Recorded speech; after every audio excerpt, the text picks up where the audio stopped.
Choose your fighter. Hello everyone, today I'm gonna talk about my review about our latest video, the NesPi4 case and the games and everything set up. I would like to do a review on this one, show you guys extras that you need that I just discovered after I built it up and I troubleshoot it and install everything that I wanted to it. Okay, let's hit it on. So first things first, I would like to thank everybody that has seen the videos, has liked them, has commented on it, has reviewed on them, has gave us like an opportunity to create more videos also, and it means much. It means a lot to us that everybody's watching, people are viewing it. We are seeing a lot of growth in the channel. Thank you guys for that, and I hope everything that we do you guys like. If you guys don't like something we do specifically, please send us a review, send us anything that you guys think will help us do better. We never thought that this was gonna be something that even we're gonna get like 200 or 100 views, and to be honest, we are more about that from there. So thank you for that. Thank you for everything, for the support, and I hope that we can continue doing this for the future. Okay, for first things first, this one I like it a lot. The review for me is a 9 out of 10. I put a 9 out of 10. It's not so perfect because it won't work correctly with some PlayStation 1 games and some Nintendo 64 games. But to be honest, all I wanted was retro gaming. If you want retro gaming, the Raspberry Pi 4 is your solution. If you want something more advanced and would like to even hit PS2 and PS3, now that we have a new emulator for PS3, then from there will be a mini PC, and those I have one that I have tested and used before, and I could do another video with that one and do a review of that one. So, but for me right now, retro gaming, that's all I want. All I love is the old arcades from the 90s and 2000s. They all play well here. The ones from, for example, Cruising USA, Time Crisis, stuff like that won't work correctly because it has a lot of frame rates and stuff like that. And this machine only has like a small motherboard, and the GPU is really good, but not that kind of good. All right. So things that we need that I've realized and discovered after using it, the things that you need. First of all, a controller. First essential. This is the AB Pro 2. I like it very much. To be honest, you can take out the battery, you can program the buttons on the back, you can program anything on it, and from there it's a USB-C charging, and it works with everything, even with the switch, the Xbox. You have a controller here that you can change it. So I recommend this the most. The other one that people use a lot, and I also use it a lot and I like it, is the SN30 Pro. Really recommend it. It has all the 4 buttons here, and it's really comfortable. And the battery is long. It takes almost like 24 to 32 hours before you need to charge it again. So these are the essentials. The other thing you need to do to connect those here to the Raspberry Pi will be the AB wireless adapter. I have version 1.5, I think it's called this one, because this one gets the Series X. There's a new one that's called adapter 2. I guess it has the next gen compatibility, or even better compatibility than this one, but for me it has played well, and I only use it for my retro gaming. The other essential that I needed and I didn't show in the first video, the HDMI. Okay, I know that the Raspberry Pi has a Raspberry 4, sorry, Pi 4 has an HDMI inside, but the way this is created, the HDMI will be looking at this way inside. So they created a way to mount here and use USB-C. So what I'm using here is the mini micro HDMI, the micro HDMI, sorry. Female HDMI is the best way to go. It works for me fine. It's needed, so if you want to connect it to the TV, it's the only way.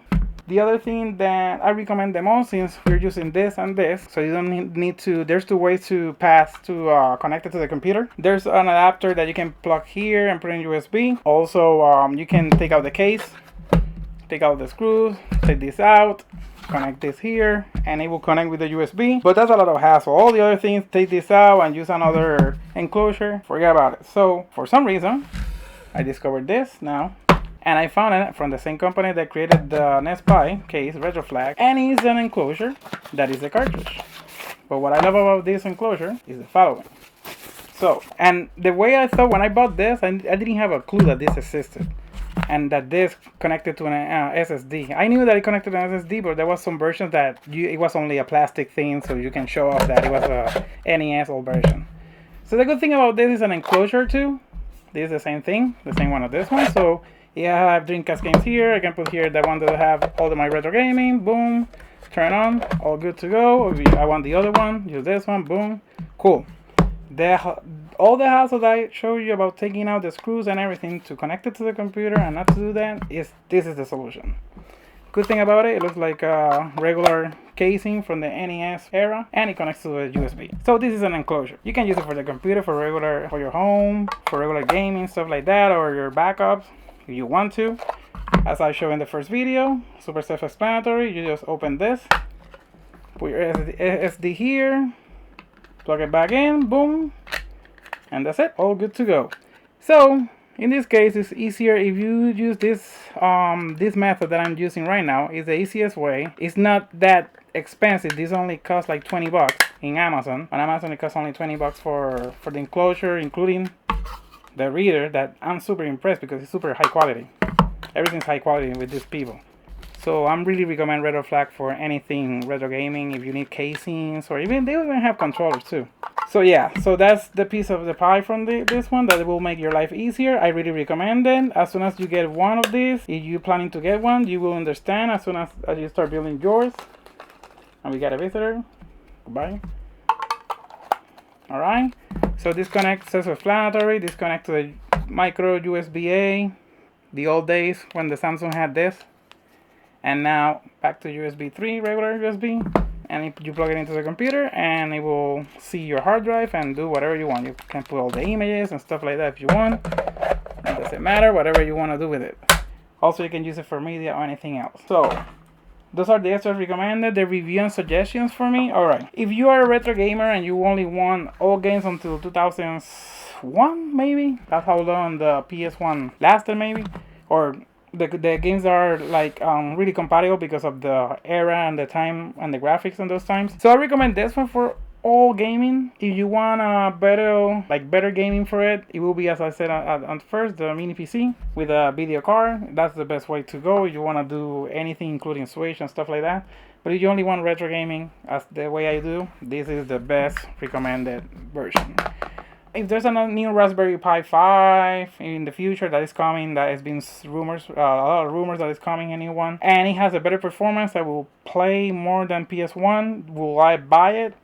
Maybe, maybe not, depends on the price range, to be honest. If it's the same price range as the Raspberry Pi 4, that I doubt it will be the same one, then I will consider it, because it will be a good upgrade from this one.